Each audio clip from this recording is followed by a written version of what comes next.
Nuestro cerebro también está diseñado como una máquina de hábitos. Y te parecerá extraño, ¿por qué una máquina de hábitos? Bueno, tomemos como referencia la siguiente imagen. Hace un par de 5, 6 años, 10 años, vamos a ponerlo mucho más allá, esta imagen no era habitual en nuestra vida, ¿sí? Tomarnos una selfie no era para nada habitual. Pero hoy en día, ¿quién no sabe que existe esto? Bueno, salvo sea una persona que está por allá perdida en el planeta, pues no sabrá que es una selfie. Pero se ha convertido tanto en un hábito de nuestro día a día que no hay un cumpleaños, que no hay una celebración, que no hay una reunión donde la selfie no esté. Así que nuestro cerebro, ¿sí?, es una máquina de hábitos. Cerebro, hábitos, es lo mismo. Y en la manera como lo entrenemos, como agarremos estos hábitos, es que nuestro cerebro va a funcionar, positiva o negativamente, para el logro o para el fracaso, para el éxito o para las debilidades. Tú decides en este momento cómo quieres que tu cerebro funcione a partir de estos hábitos que estás adquiriendo. Y refleja mucho en esta parte de visual, ¿sí? Esta imagen es decisiva porque es así. Nosotros antes no teníamos un hábito, ahora involucramos a nuestra vida un hábito que puede ser producto de la cultura, puede ser producto de la sociedad en la que habitas, puede ser algo que escapa de tus manos. Por ejemplo, vuelvo a lo de la selfie, no es algo premeditado, no es algo que tiene que ser así, pero ya es parte de nuestra vida, ¿sí? También, a partir de aquí, ¿sí?, a partir de que entendemos que hay un hábito en nuestro cerebro que está aquí arraigado y que se metió en nosotros, ¿sí?, es que la neuroquímica de las emociones empiezan a aflorar, ¿sí? Está la neuroquímica allí. Y cómo esto va a empezar en un proceso de dar un montón de cosas en el cerebro humano, cómo esto va a desencadenar un montón de cosas que no sabíamos que existían, pero que está.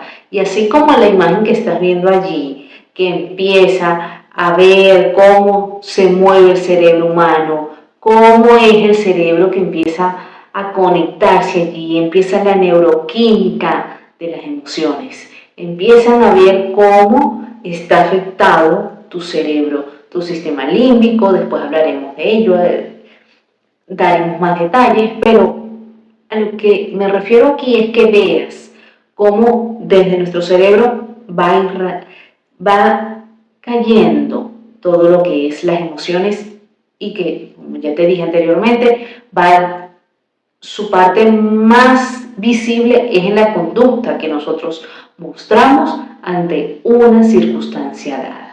Esta neuroquímica va de la mano con el autoconocimiento, es decir, cómo te conoces a ti mismo, cómo logras concretar ese autoconocimiento propio, cómo sabes que tal situación te puede generar miedo, tristeza. No, es que las alturas les temo, no, yo no me voy a arrojar a las alturas porque es que no me gusta, no me gustaría arrojarme de paracaídas porque me da cierto nerviosismo, me da muchos nervios, eso. Bueno, tú te conoces a ti mismo, ¿sí? ¿Para qué este autoconocimiento? Es necesario que te autoconozcas, porque en esa medida vas a tomar decisiones, ¿sí? Tu cerebro empieza a tomar decisiones, acertadas o no, pero las toma a la larga. Te gusten o no te gusten, las tomaron, y depende de esas decisiones de este autoconocimiento.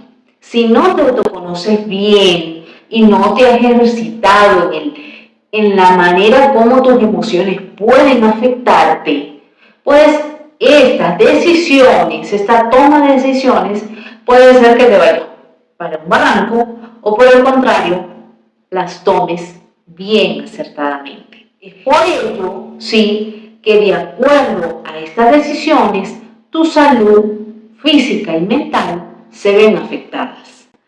Por ejemplo, estamos en el caso del paracaídas. A ti no te gusta nada, no te gustaba eso, pero tú no le hiciste caso a ese miedo que tú tenías, a esa resistencia, porque nunca te has entrenado, no sabes nada de eso, era algo desconocido para ti, eso es normal, ¿sí? No lo veas como algo extraño.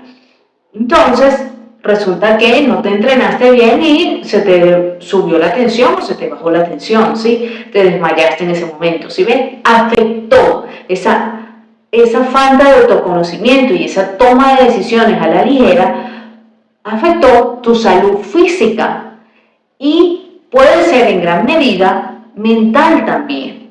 ¿Por qué mental? Bueno, cuando vienes a ver, ya entonces todo te causó pánico, de acuerdo a esa decisión de haberte arrojado por paracaídas, ¿sí? Mentalmente ya todo te causa nervios. Entonces ahora viene el proceso de sanación, viene el proceso de cómo sobrepasar ese momento traumático, ¿sí? Bueno, ahora voy a hablarte de Duché de Boulogne. Él era un francés en el siglo XIX, creó estos experimentos para que veas cómo es la neuroquímica, ¿sí?, de las emociones. A ciertos estímulos, ¿sí?, eléctricos que se aplicaban en el rostro eran muy similares a la sonrisa o al asombro o a ciertas cosas que el cerebro humano pues normalmente realiza. Sonreír es normal, pero también se veía a través de este estudio que se hizo en el siglo XIX que a través de estímulos eléctricos el cerebro respondía. Es decir, así la persona no quisiera reírse, pero respondía. Entonces quiere decir que esa parte de nuestro cerebro, aquí en la neuroquímica, en la neurociencia de nuestro cerebro, sí está conectado principalmente a las emociones.